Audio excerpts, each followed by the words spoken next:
ராம் ராம், வாழ்க வளமுடன். Voice of காஞ்சி நேயர் அனைவருக்கும் இனிய மாலை வணக்கம். எல்லாருக்கும் இனிய ஆங்கில புத்தாண்டு நல்வாழ்த்துக்கள்.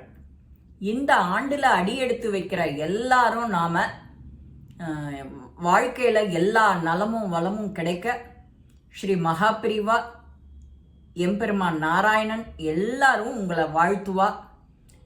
அதுக்கு நான் இறைவன்கிட்ட பிரார்த்தனை பண்ணிட்டு ஆரம்பிக்கிறேன். இன்னைக்கு நாம பார்க்க போற பதிவு என்ன அப்படின்னா, பக்த பிரகலாதன் எப்படிக்கு அவனுக்கு ஞானம் வந்தது, பிரகலாதனுக்கு எப்படி ஞானம் வந்தது. நாம இத பேசிக்கான விஷயம் எல்லாருக்கும் தெரிஞ்சிருக்கும். பிரகலாதன் யாரு? ஹிரண்யகசிபுவோட பையன். அவன் எப்படி தீவிர நாராயணன் பக்தன் ஆனான், இது இந்த மார்கழியில நாம தெரிஞ்சுக்க வேண்டியது. அந்த பக்த பிரகலாதனுக்கு எப்படி ஞானம் வந்தது? ஹிரண்யகசிபு மந்திரச்சாரல்ங்கிற ஒரு இடத்துக்கு கடும் தவம் பண்ண போயின்னு இருக்கார். அப்போ அவருடைய மனைவி கர்ப்பவதியா இருக்கா.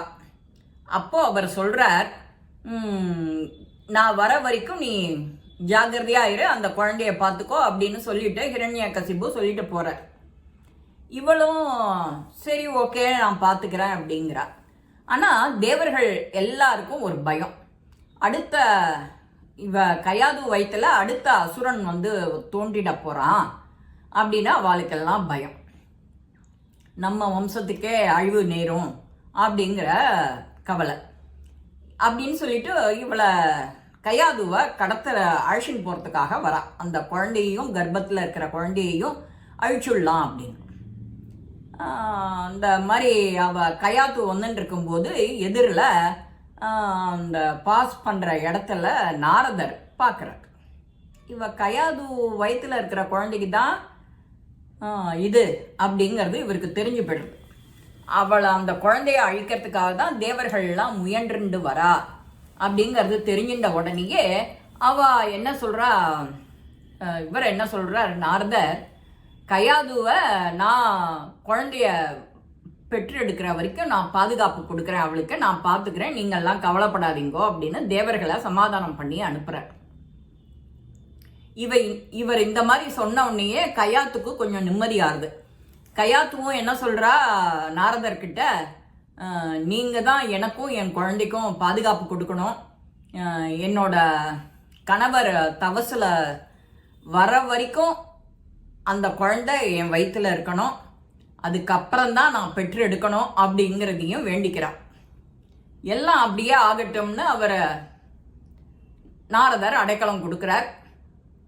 அவ வந்த உடனே இந்த நாரதருக்கு கயாத்து நித்தியப்படி வேலைகளுக்கெல்லாம் குருவுக்கு எப்படி சிஷ்யன் பண்ணுவாரோ அந்த மாதிரி இவ சேவை செஞ்சுட்டு இருக்கா. இவர் சேவை செய்ய செய்ய செய்ய அந்த நாரதர் நாராயணா நாராயணா நாராயணான்னு சொல்லுவார் வழியோ, நாராயணன் பேர்ல ஆட்டோமேட்டிக்கா அவரோட இதிகாச புராணங்கள் எல்லாம் சொல்லவும் கயாத்துக்கும் சொல்றார். கயாத்து கேட்குற வழியில வயிற்றுல இருக்கிற பிரகலாதனும் கேட்கிறார். பிரகலாதன் கேட்டு அதுலேயே ரொம்ப தவசுலேருந்து அவன் ஹிரண்யகசிபு வர வரைக்கும் வயிற்றுல இருக்கொழியோ, அதனால அவ அது வரைக்கும் அந்த குழந்தை வயிற்றுலயே இருக்கிறதுனால எல்லாத்தையும் கேட்கறது. எல்லாத்தையும் கேட்டு கேட்டு கேட்டு நாராயணன் பேர்ல ரொம்ப அபரிமிதமான பக்தி வந்துடுத்தோ அந்த குழந்தைக்கு. ஆனா கயாத்து வளர வளர அவளுக்கு அது எல்லாம் இவர் சொன்னதெல்லாம் அப்போதைக்கு புரியுது. ஆனா மறந்துடுறா, எல்லாத்தையும் மறந்துடுறா கயாத்து. ஆனா இந்த வயத்துல இருக்கிற இந்த பிரகலாதன் மேல மேல மேல ஒன்னொன்னா புரிஞ்சுண்டு அந்த ஞானத்தை வளர்த்துண்டு நம்ம நாரதருக்கு அத்தனை சுற்றுஷ செய்யறது, அம்மா செய்யறது, அவர் சொல்ற புராண கதை, நாமா, நித்தியபடி காரியம், பூஜை, புனஸ்காரம் இப்படின்னு பக்தியில ரொம்ப சிறந்து விளங்குறது அந்த பிரகலாதன் குழந்தை வயிற்றுல தான் ரொம்ப நாள் இருக்கொழியோ. அதனால அவர் கேட்டுட்டு இருக்கார். அப்பதான் ஹிரண்யகசிபுவும் தன்னோட தவத்தை முடிச்சுட்டு வரார். தவத்தை முடிச்சுட்டு வந்த உடனே அதுக்கப்புறம் தான் இந்த பிரகலாதன் பிறக்கிறான். பிரகலாதன் பிறந்த உடனே தான் அவன் எதுக்கு எடுத்தாலும் என் பேரை சொல்லு என் பேரை சொல்லுன்னு பிரகலாதன் சொல்லவும் இல்லை, நாராயணா நாராயணா நாராயணான்னு சொல்லிட்டு இருக்கு.